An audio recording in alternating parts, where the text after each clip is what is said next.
Are you looking for relevant healthcare information? Log on to MediCircle and watch experienced medical professionals talking on common healthcare topics. Stay informed, stay healthy, stay tuned to MediCircle.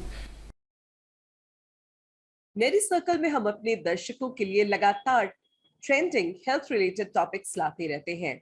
एक स्वस्थ रोग मुक्त जीवन जीने के लिए आपको aware करने के लिए इंपॉर्टेंट न्यूज और व्यूज को आपके अटेंशन में लाना हमारा प्राइमरी ऑब्जेक्टिव है। इस संबंध में हमारी मदद करने के लिए हम देश भर के प्रतिष्ठित और टॉप के डॉक्टर्स के साथ जुड़ते हैं।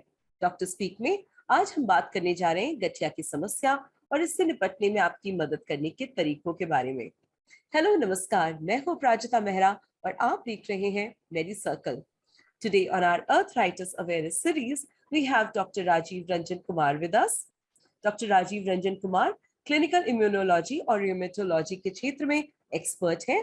उनका फोकस एरिया है all kinds of arthritis and other autoimmune diseases associated with this disease. आपको इस फील्ड में 12 से भी अधिक वर्षों का अनुभव है। आप इंडियन र्यूमेटोलॉजी एसोसिएशन के परमानेंट सदस्य भी हैं। Presently, he is consulting at various government and private hospitals across Gurugram. So it is a pleasure for me to welcome you today on MediCircle. Dr. Rajiv Ranjan, how are you today? I'm fine, ma'am. How are you?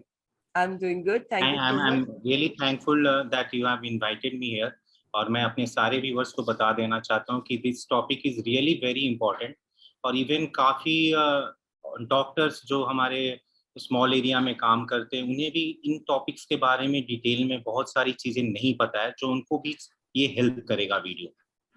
जी बिल्कुल, और हम इसी उम्मीद के साथ इस awareness series को लेकर हमारे दर्शकों के बीच आए हैं कि हम डॉक्टर्स के माध्यम से आपको कुछ ऐसे प्रश्न जो लगातार आपके दिमाग में रहते हैं या जिनको आप कभी पूछने से झिझकते हैं, उन सबको हम क्लियर कर सके इन डॉक्टर्स के माध्यम से। तो डॉक्टर राजीव, आज गठिया के बारे में हम बात करने जा रहे हैं। तो मेरा पहला प्रश्न बहुत ही सिंपल है, गठिया के कारण क्या होते हैं? सबसे पहले तो आप ये बताएं। जी, तो सबसे पहले मैं गठिया के बारे में एक लाइन बताना चाहूंगा कि गठिया एक्चुअली होता क्या है। जो अर्थराइटिस हम बोलते हैं, अर्थराइटिस में कॉमनली हम गठिया हिंदी में बोलते हैं। सो अर्थराइटिस सिंपली भाषा में हम एक्सप्लेन करें तो ये जॉइंट्स में पेन और सूजन कहलाता है।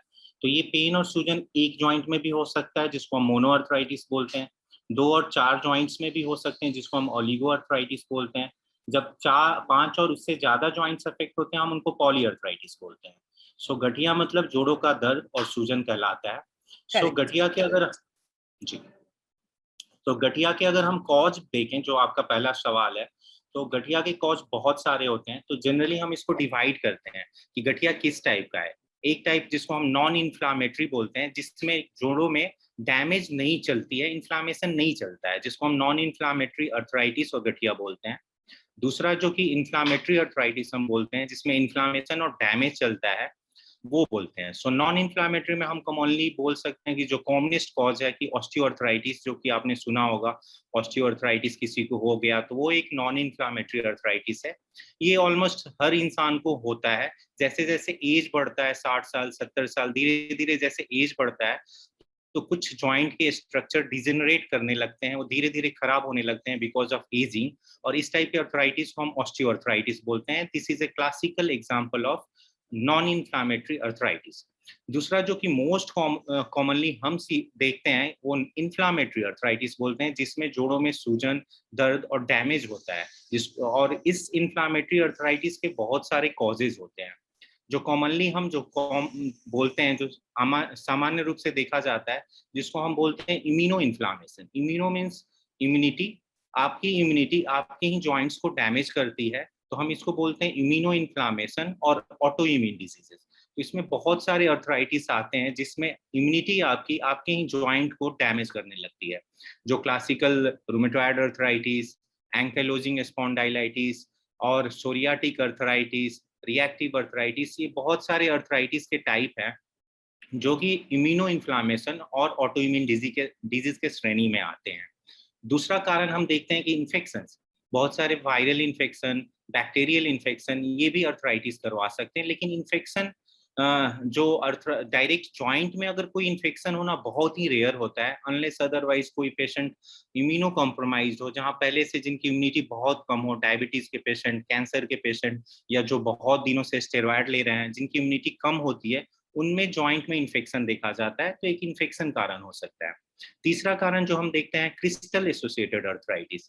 क्रिस्टल मतलब जैसे कॉमनली आपने यूरिक एसिड सुना होगा, ये यूरिक एसिड हमारे ब्लड से जाके जॉइंट में डिपॉजिट हो जाते हैं, तो ऐसे ही बहुत सारे क्रिस्टल्स हमारे ब्लड में होते हैं, पार्टिकल्स होते हैं जो जाके जॉइंट डैमेज करते हैं, इनको हम क्रिस्टल इंड्यूस्ड अर्थराइटिस बोलते हैं।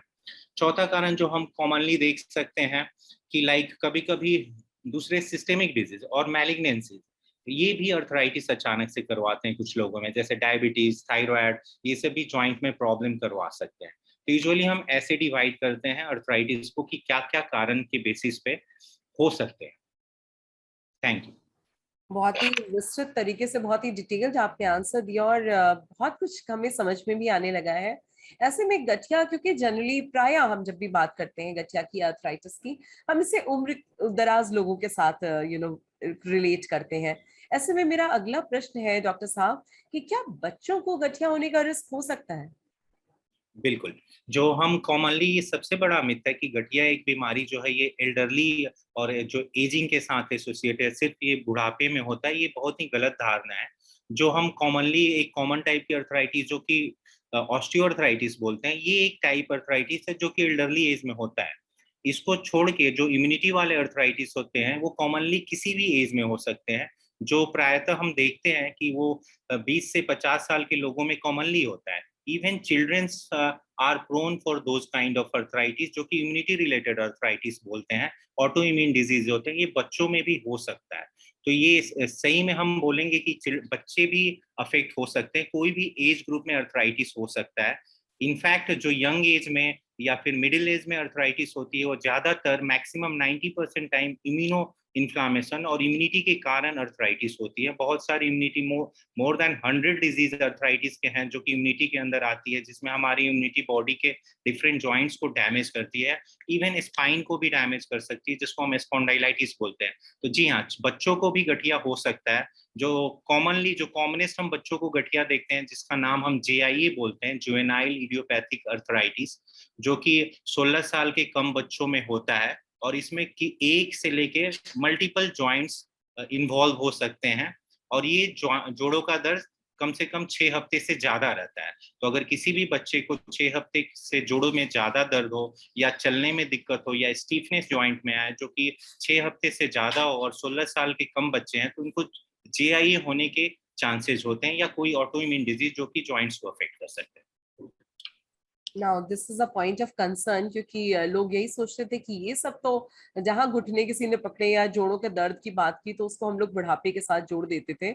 ऐसे में जी बच्चों को भी होना और हर एज ग्रुप को ये हो सकता है, तो इस प्रॉब्लम के बारे में ये अवेयरनेस सीरीज जो की जा रही है इसको और रेलेवेंट कर देता है।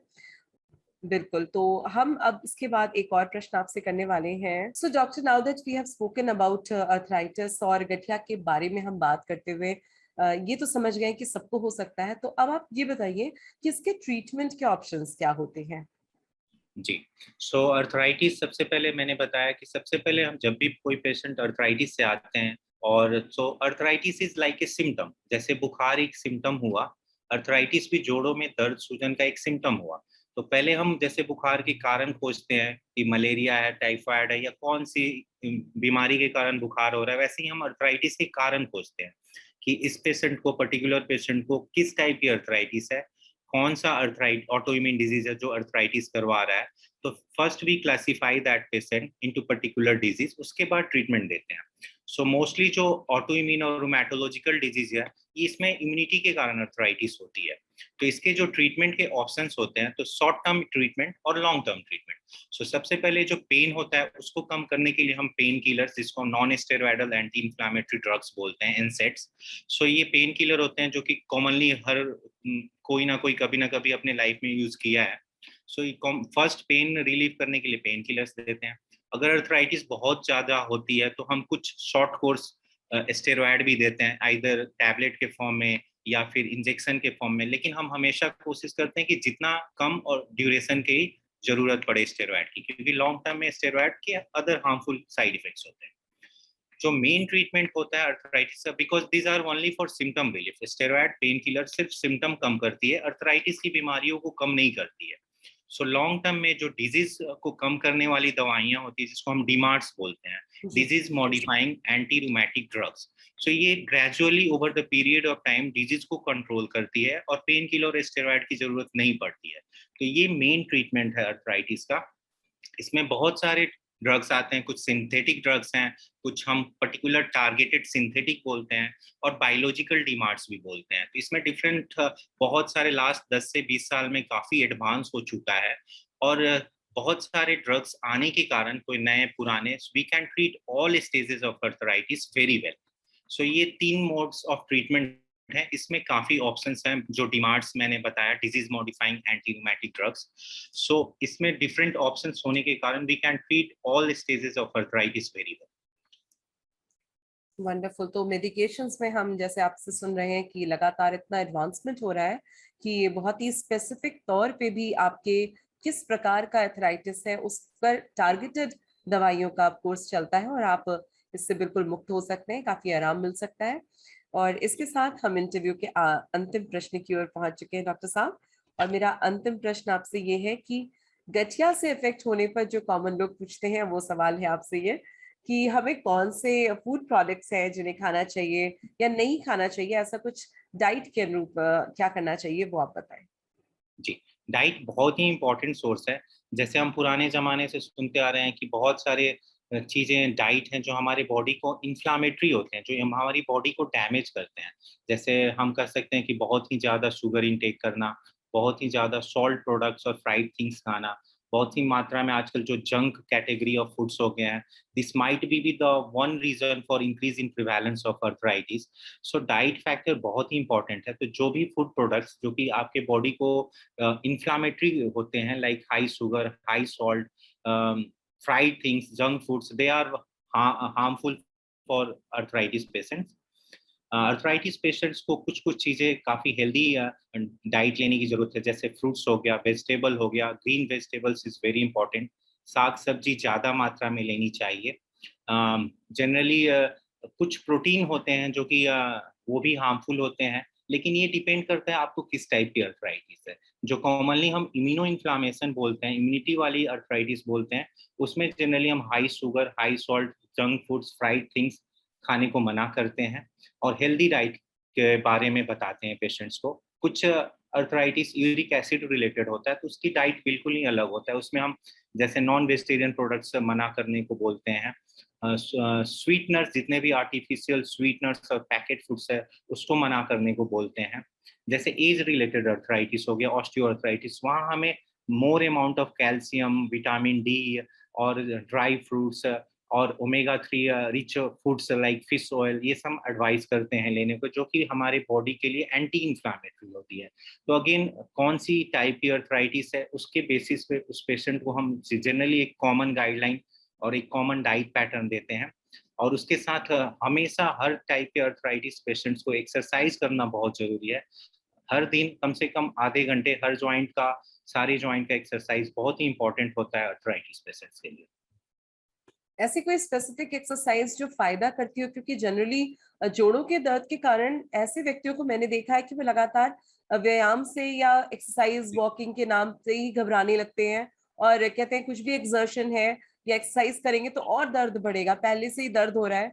तो ऐसे में कोई एक दो एक्सरसाइजेस जो आप रिकमेंड करते हो? बिल्कुल। सो जो कॉमनली जो हम वो एक ऑस्टियोआर्थराइटिस जो कि वर्ल्ड वाइड कॉमनेस्ट अर्थराइटिस है, जो कि एज रिलेटेड अर्थराइटिस, जो आपको 60-70 साल के बाद होता है। अगर वो अर्थराइटिस घुटने में है, तो जनरली ऐसे पेशेंट्स को हम बोलते हैं कि क्रॉस लेग करके नीचे बैठना या आलती पालती मार के जो बैठते हैं लोग, वो नहीं करना चाहिए। वेस्टर्न बाथरूम का यूज करना चाहिए, ज्यादा सीढ़ियां नहीं चलना चाहिए। तो जो एज रिलेटेड ये अर्थराइटिस, उसमें काफी कुछ व्यायाम में हम रेस्ट्रिक्शन करते हैं, लेकिन आप जो normal walk, regular walking is very beneficial for your heart, your other vital organs, तो नॉर्मल वॉक के लिए हम अलाउ करते हैं। बट लेकिन जो इम्यूनो इन्फ्लामेशन है, इम्यूनिटी के कारण अर्थराइटिस होती है, जी जैसे rheumatoid arthritis, ankylosing स्पॉन्डाइलाइटिस, psoriatic arthritis, ये जो इम्यूनिटी हमारे अर्थराइटिस, इसमें आप हर टाइप की एक्सरसाइज कर सकते हैं। जितना आप एक्टिव रहोगे, जितना आपके सारे जॉइंट्स का मूवमेंट होगा, उतना ही कम अर्थराइटिस स्प्रेड करता है। और मूवमेंट रेस्ट्रिक्ट नहीं हो पाती है पेशेंट के लिए। तो इम्यूनो इन्फ्लामेशन और इन्फ्लामेटरी अर्थराइटिस में हम कोई भी एक्सरसाइज रेस्ट्रिक्ट नहीं करते। That's really wonderful to know कि दर्द अगर आपको हो रहे हैं और आपकी उम्र नहीं हुई है अभी बुढ़ापे वाली, तो प्लीज गो हेड, और जितनी भी आपको व्यायाम करने के लिए कहा जाता है, आप एक रेगुलर एक्टिविटी जो मेंटेन करने के लिए बोली जाती है, वो आप जरूर करें डॉक्टर की सलाह के साथ।